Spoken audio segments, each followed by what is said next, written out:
Good morning and greetings from Northumberland early on this Friday morning, the 18th of August. It's a dry but rather dark morning. Just a practical note today, there'll only be a shorter early morning prayer as I have to go off for an MOT on my cardiac device this morning and time's a bit short. Please keep me in your prayers. This is just an annual test, but I'm always glad when it's over. Each day, when I think about what I'm going to speak to you, I'm faced with 11 possible readings and psalms. And I normally choose the first column, the Eucharistic readings and the Eucharistic Gospel, because it gives an order. But yesterday, when I was speaking to you about forgiveness, I kept getting in my mind this little verse that says, "The measure you will give out is the measure you receive." And I couldn't think quite where it came from. And it comes from St. Mark chapter 4, and it happened to be set as a reading for today. Here we are, Mark chapter 4, verse 24. Pay attention to what you hear.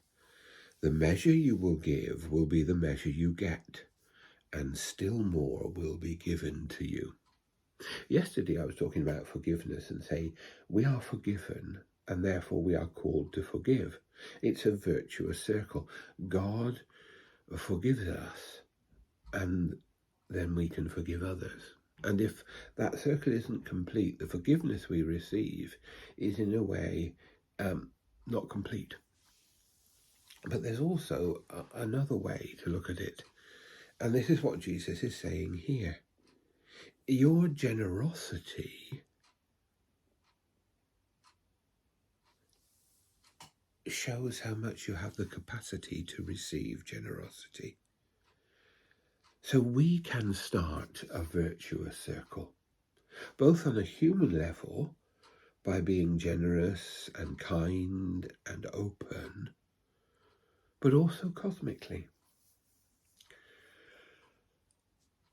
When we stand before God in judgment, as we all must, there are two things. One is to acknowledge our need of forgiveness, but also, as the letter of James, which we were reading not so long ago, often shows us, to show that we have been able to show compassion and care and love to others, not to earn the salvation, but to show the nature, the fruit of who we are. The fruit of the Spirit is love and joy and peace and patience and gentleness. These things come from God, but they have to be exercised in our lives. The measure you give will be the measure you get.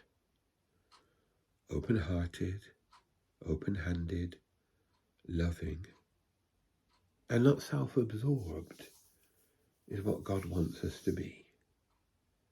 To give, to share, to love, so that we may be loved and that the grace of God may be given to us and that we may share in the power of his love. The measure you give will be the measure you get, and still more will be given to you. God bless us.